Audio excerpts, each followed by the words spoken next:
Caio Fábio exclusivo. Vamos lá então, Caião. Caião, quanto aos evangelhos apócrifos de Tomé e Madalena que você citou, podemos entender que eles, mesmo convivendo com Jesus, não entenderam o evangelho? Ou foram esses evangelhos escritos por outras pessoas em nome deles? Ou foram evangelhos manipulados por outros? Eu disse na introdução a idade, inclusive, de alguns desses livros e a razão pela qual eles foram escritos. Eu disse que eles todos eram do segundo século até do terceiro século.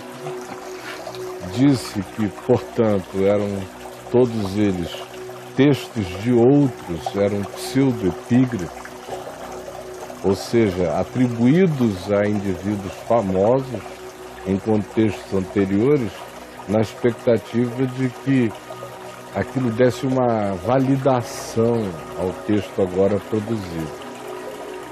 E a outra coisa que eu disse é que eles estavam a serviço de processos e de projetos de natureza filosófica, ideológica, religiosa.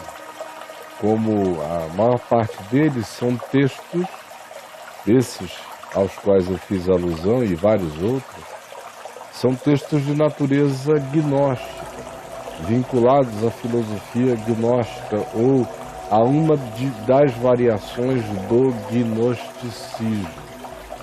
Porque o gnosticismo, quando tivesse várias nuances, ele tinha duas grandes vertentes. Uma vertente que exaltava as coisas do espírito e amaldiçoava e atribuía a qualquer realidade de natureza física e material as desqualificações do mal estariam presentes ali, como tinha uma segunda versão, que era a versão que dizia que as coisas espirituais não eram tangidas nem maculadas por ações, por comportamentos e por realizações no ambiente material e físico da expressão da vida de uma pessoa. Por isso, o gnosticismo é caracterizado pelo dualismo, ou seja, matéria e espírito são chocados e antagônicos entre si, e esse dualismo pode chegar ao ponto que diga que o que quer que se faça com o corpo fica preso e contido ao que com o corpo se realizou, mas não macula a realidade espiritual desse indivíduo, porque são realidades estanques, por isso duais. Então, eu expliquei que esses evangelhos apócrifos, todos eles são bem posteriores. Em segundo lugar, são pseudoepígrafos. Em terceiro lugar, eles atendem a objetivos de natureza filosófica, porque aí Maria Madalena e Jesus têm um caso. Por quê? Porque não tem nenhuma situação que comprometa esse caso. As coisas que o corpo faz não ofendem o espírito. E as realizações do espírito são independentes dos feitos da carne. Por exemplo, ou a própria filosofia do gnosticismo, de que tinha um dado círculo de pessoas a quem era permitido conhecer mistérios mais profundos. E o gnosticismo crescia assim, de círculos concêntricos em círculos concêntricos de graduações de sabedoria, uma espécie de maçonaria filosófica, até você atingir os graus superiores do conhecimento e da percepção. O batismo era a iniciação, e aí você ia crescendo em conhecimentos e percepção. Nesse caso, Maria Madalena de acordo com essa filosofia, seria a mais íntima de todas as discípulas de Jesus, se ela e ele tivessem também relações sexuais, corpóreas, íntimas, que ele não tinha com Pedro, por exemplo. O fato de João colocar a cabeça no peito de Jesus, dava a João um conhecimento mais profundo. E as pessoas eram medidas, avaliadas e conceituadas e santificadas e beatificadas de acordo com o nível de conhecimento e de intimidade que elas diziam ter recebido de Deus, ou do Cristo de Deus, ou do profeta de Deus, ou de um conhecimento especial que da parte de Deus lhes pudesse vir. Essa é a razão de ser. E no meu portal, se você escrever os 4 evangelhos, escrever a expressão os 4 evangelhos, ou se escrever evangelhos apócrifos, você vai encontrar coisas que lhe serão úteis também, tá bom? Vamos lá, Braulito? Vamos lá. Ô Caio, existe algum evangelho apócrifo que condiz plenamente com os ensinamentos de Jesus, mas mesmo assim não está nas Escrituras? Se existe, por que não foi incluído?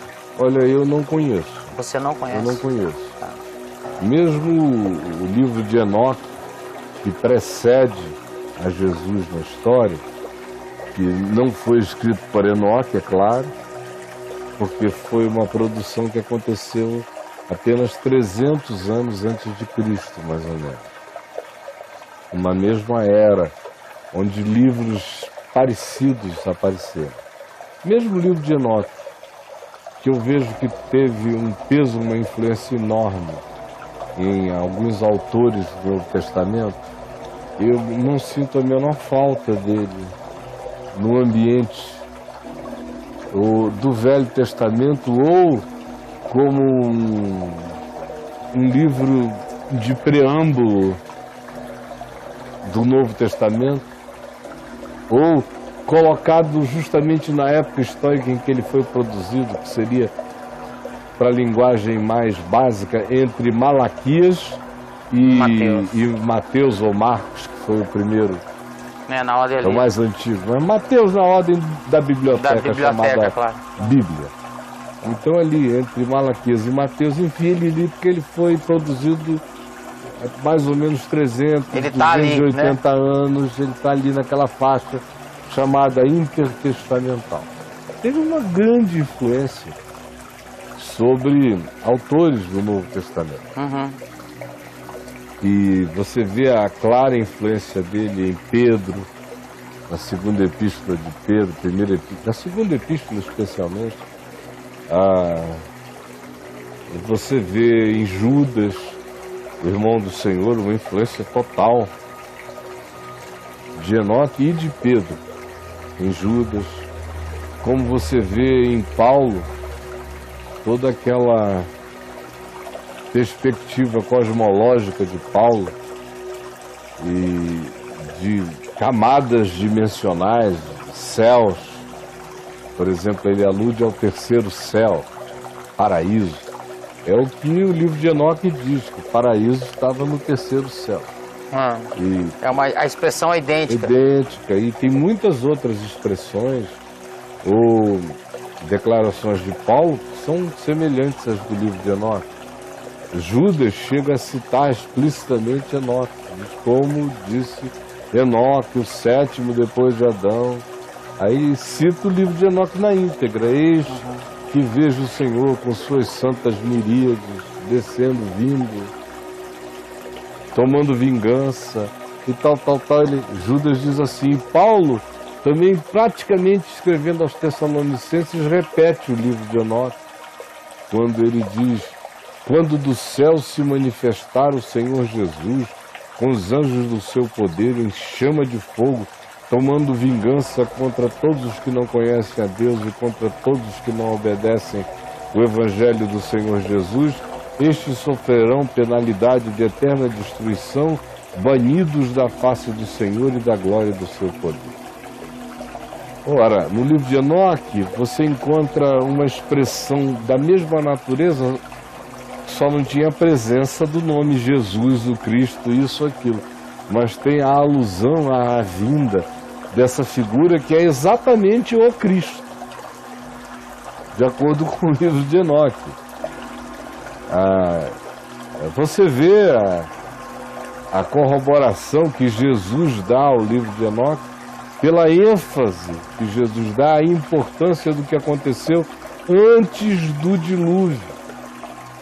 Quando Jesus diz como foi nos dias de Noé, assim será também nos dias da vinda do Filho do Homem.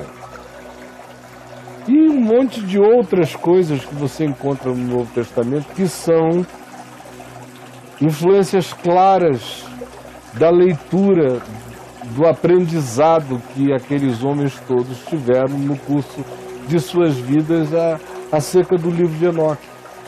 E eu não acho, sinceramente, que a gente esteja perdendo nada por ele não estar na Bíblia. Por quê? Porque existem certas coisas nele que, a meu ver, não passam no balizamento dessa média ponderada, desse balizamento que eu encontro com um equilíbrio extraordinário nos 4 evangelhos. Aquele acordo dos 4 evangelhos, por mais que eles tenham algumas dessemelhanças, até as dessemelhanças são absolutamente validadoras desse acordo maior que existe entre eles, delineando uma fisionomia, um comportamento, uma atitude, um espírito, uma expressão, um hálito só para Deus em Cristo, na manifestação dele. No livro de Enoque, existem algumas coisas que eu acho que cairiam facilmente, como caíram, na categoria de misticismos. Misticismos que prejudicam a saúde espiritual. Como aconteceu na história. Eu não estou só dizendo que eu acho que aconteceria. Foi o que aconteceu. O livro de Enoque, que tem coisas maravilhosas, acabou sendo usado para o mal, para feitiçaria, para bruxaria, para culto aos anjos. Uma quantidade enorme de nomes de anjos são dados no livro de Enoque. O povo adora o misticismo. E não só nomes de anjos, mas também a especificidade da ação daqueles anjos no espaço-tempo, agindo em que níveis e em que camadas aqueles anjos daquela ordem agem. E quem é o dirigente deles? Você encontra ecos disso na leitura do Apocalipse, como se leu aqui nos capítulos 16, 17, a ênfase no anjo que comanda a fonte das águas, no anjo que comanda os mares. Sim. Tem uma inspiração aí. Não tem a menção de nomes. No livro de Enoque você encontraria o nome do anjo tal que faz isso e aquilo com todos os que trabalham com ele. Ora, o povo adora uma coisa dessa para criar um misticismo, criar uma feitiçaria em nome dos anjos, como se fez com o livro de Enoque. O livro de Enoque é o livro mais usado para as feitiçarias angelicais. Tem seitas e grupos que acreditam que se você conjurar aqueles anjos em determinadas escalas e formas hierárquicas, eles são obrigados a se manifestar e a manifestarem o poder deles em seu favor, ainda que não queiram. E aí, a história é longa, tem muito mais coisa para se contar a respeito. Só estou dizendo que, por que eu não sinto falta? Porque o que não é completamente como Jesus fará mal. Você arriscaria dizer que foi por isso que ele não foi incluído? Não sei se quem incluiu teve essa percepção, porque eu hoje olho com 2000 anos de história, ou pelo menos quase isso, de história para trás de mim. Eles tomaram essa decisão muito antes disso tudo acontecer. Talvez já tivessem a percepção de que era um material cheio de inspiração, mas que podia, em mãos erradas, produzir uma quantidade enorme de loucuras em nome de algo positivo. E mesmo se ele fosse inserido no Velho Testamento? Mesmo que fosse. Tá. E aí Como parte do Velho Testamento. seria uma interpolação de cristãos à escritura judaica, porque o livro de Enoque existe no ambiente judaico. E os próprios judeus não o quiseram como uma continuidade do Velho Testamento. Ele é muito cristão para os caras? Em alguns aspectos é. Sim. Em outros aspectos é místico demais. Também é outra coisa que para eles... Era um excesso. Especialmente não esqueçamos que os sacerdotes no templo eram saduceus. E os saduceus não criam nem anjos, nem espíritos e nem nada disso. Então, já no templo eles tinham uma barreira enorme de introdução daquilo ali. Os guardiões da Torá eram os escribas do templo. De modo que ele não teria esse espaço ali, de qualquer modo. E eu acho muito difícil que os fariseus também o adotassem. O grupo de seita religiosa mais poderoso fora do ambiente político do templo eram os fariseus, entre o povo. Mas eu não creio que eles fossem ferrenhos como eram praticamente no culto à intocabilidade da Torá e das leis posteriores, que eles quisessem algum tipo de acréscimo ao texto. Mas no Concílio de Nicéia, por exemplo, já foi não foi lá na que era cristã. Não foi lá que juntou? Mas foi na era cristã. A gente já tá falando de Constantino para frente. Exatamente. Então, já é um outro tempo, já é um outro ambiente, já é uma outra história. E esse concílio, como os que vieram depois, não acharam conveniente a inclusão também do livro de Enoque. Não foram nessa? Não, eles incluíram alguns outros livros do Velho Testamento, como o livro de Tobias, alguns livros dos Macabeus, eles foram incluindo, que os protestantes não fizeram. Lutero era um cara tão radical que, se dependesse dele, a carta de Tiago não teria ficado no Novo Testamento. Não se teria incluído o livro do Apocalipse, que ele achava que era viajante demais. Ele queimaria o livro. Ele deixava fora. Tchau. Viraria um livro de Enoque, assim, do ponto de vista dele. Ele enoquizava ele não anarquizava, mas enoquizava. Enoquizava. É mesmo, cara? Então ele tiraria Tiago e Apocalipse. A Epístola de Tiago, ele disse que criava confusão para o cara que não soubesse entender o pensamento de Paulo, podia achar que Tiago estava trabalhando contra.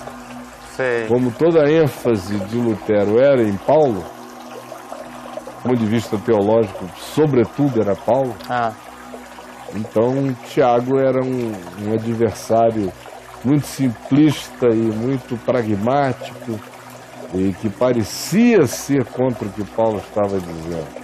Na realidade nunca foi e não era. Ele confirmava o que Paulo dizia, só dizia o que Paulo dizia também. Pela graça sois salvos mediante a fé, isso não vem de vós, é dom de Deus, não vem de obras, para que ninguém se glorie, mas nós somos feitura dele, criados em Cristo Jesus para boas obras. Então, o Tiago dizia, pelas obras eu discerno a natureza da fé. E Paulo dizia, a verdadeira fé produz obras. Não tem nada em contradição. Só palavras diferentes, com linguajar diferente, com melodia diferente, com tempo diferente, com construção literária diferente, dizendo a mesma coisa. Eu me torno santo, não por rituais, nem por exterioridades,